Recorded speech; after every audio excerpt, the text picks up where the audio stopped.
Yan ang alaga kong aso. Ang pangalan niya, the Whitey Dog. Mabait po siya.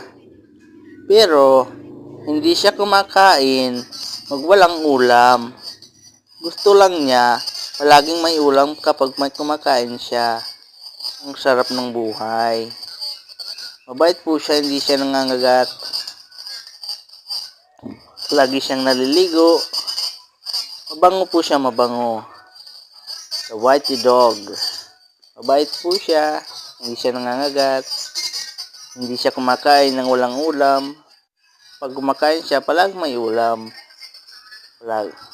Egg, hotdog, yung ulam niya. Palagi. Thanks for watching.